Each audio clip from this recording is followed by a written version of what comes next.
Un selecto grupo de santos comparten un vínculo único.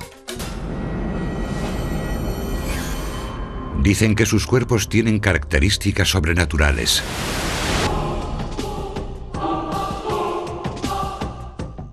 Un aura misteriosa. Sangre y aceite emanan de su piel que parece viva. Y un olor dulce hace desvanecer a todo el que los visita. Dicen que muchos de estos cuerpos llevan años o incluso siglos con esta vívida apariencia. Muchos creyentes creen que son un milagro de Dios. Santos incorruptos.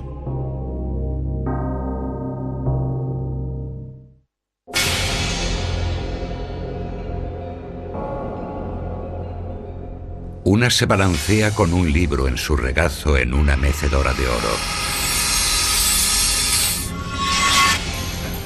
Otra agarra un rosario con sus manos de siglos de antigüedad. Otro sigue sonriendo 400 años después de su muerte. Forman parte de los 100 cadáveres de santos y personas sagradas que fueron reconocidos como incorruptos por la Iglesia Católica. Estos santos son los llamados incorruptibles. Significa que sus cadáveres no se corroen, que no se descomponen, que su cuerpo ha permanecido con apariencia viva mucho más tiempo que un cuerpo normal.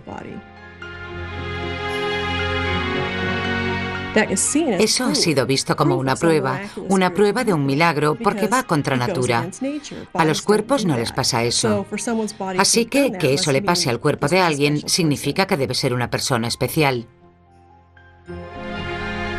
Cuando vivían, estos hombres y mujeres provocaron cierto revuelo.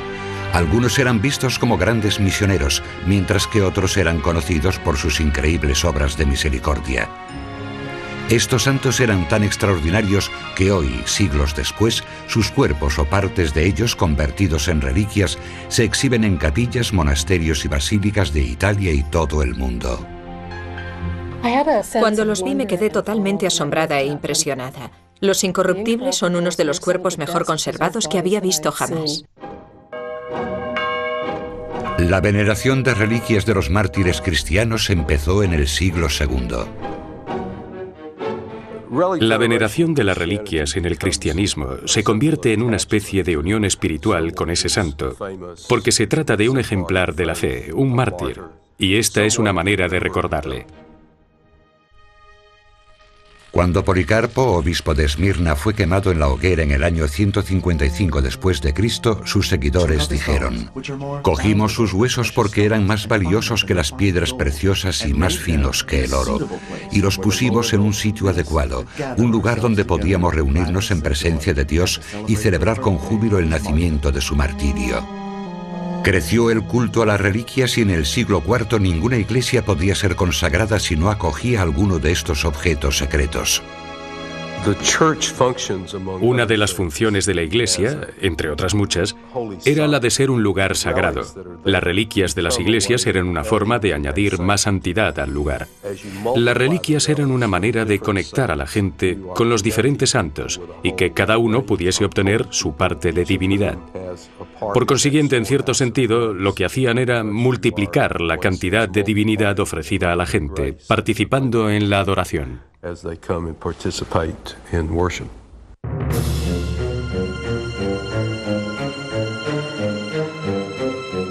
Algunas partes del cuerpo eran consideradas más valiosas que otras. El corazón era el órgano más deseado y luego le seguía la cabeza, los brazos, las piernas y los órganos vitales. Los siguientes en importancia eran las manos y los pies, y luego fragmentos menores como los dedos de las manos y pies. A menudo estas reliquias eran conservadas. A los santos se les solía eviscerar el cadáver enseguida y luego embalsamarlos. Y esto era lo que normalmente se hacía con los santos nada más morir. Y sus vísceras eran colocadas en una urna y supuestamente allí se descompondrían. Entonces, en la Edad Media, cuando la Iglesia desenterró algunos féretros, empezaron a aparecer cadáveres increíbles. descubrieron que a pesar de que supuestamente no habían sido embalsamados, estos cuerpos que llevaban mucho tiempo muertos parecían vivos. Eran extraordinarios. En algunos casos, las manos y las uñas de las manos y pies estaban excepcionalmente bien conservadas. Hoy, la mayoría de los cuerpos tienen un aspecto parecido al de las momias. Pero cuando los cadáveres fueron exhumados, algunos testigos médicos y eclesiásticos certificaron su apariencia viva. Estaban húmedos y flexibles. Su piel era suave y parecía intacta. Sus ojos estaban abiertos y brillaban. La Iglesia empezó a considerar este estado de conservación incorrupta de los santos como milagroso. La muerte no era algo que no estuviese presente o que estuviese escondido en esa época. La gente de la Europa medieval veía la muerte en las calles, en sus casas.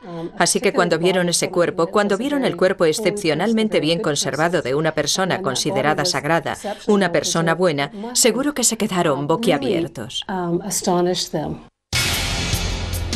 En el año 1200 la incorrupción era vista por la Iglesia como un indicio de favor divino y a veces era aceptada como uno de los milagros requeridos para la canonización. Cuando unieron la idea de incorruptibilidad con la de santidad, se pusieron a exhumar los cadáveres. Querían ver si había señales de incorruptibilidad.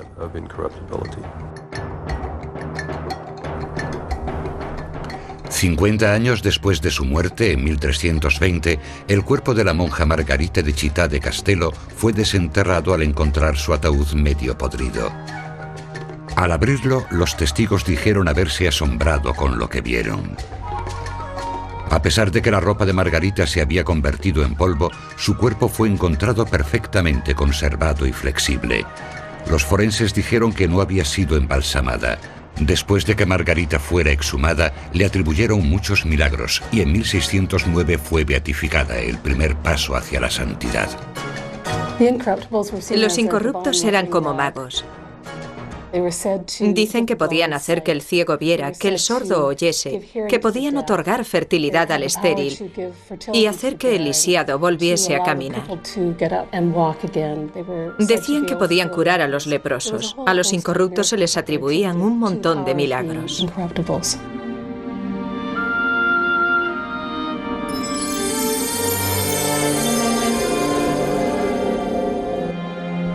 En busca de un favor o de una curación, los creyentes de la Edad Media empezaron a peregrinar hasta los sitios donde estaban conservadas las reliquias. Algunos destinos importantes eran ciudades como Roma. Este sitio se hizo muy popular. En la Edad Media había mucha competición entre los santuarios para ver cuál de ellos tenía la mejor reliquia, la más milagrosa.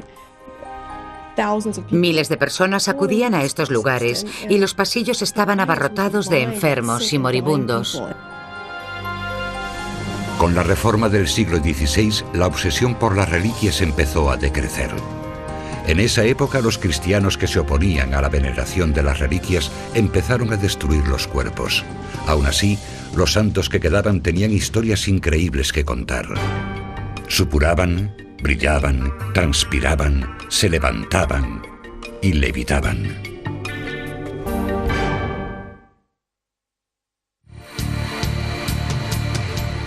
Desde el principio del cristianismo, la extraordinaria conservación de los cuerpos de los santos creó confusión entre los creyentes. Según dicen, lo que causaba mayor confusión era que algunos de los cuerpos mostraban un comportamiento físico inusual conocido como fenómeno tanatológico. Desde el siglo XIX se han identificado unos 700 ejemplos. Cuando descubrían a un incorrupto, no solo encontraban el cadáver intacto, sino que era bastante suave al tacto, con una complexión rosada, como si pudiese aún sangrar. Y estas condiciones especiales del cadáver están bien clasificadas dentro de la tanatología. La tanatología es la ciencia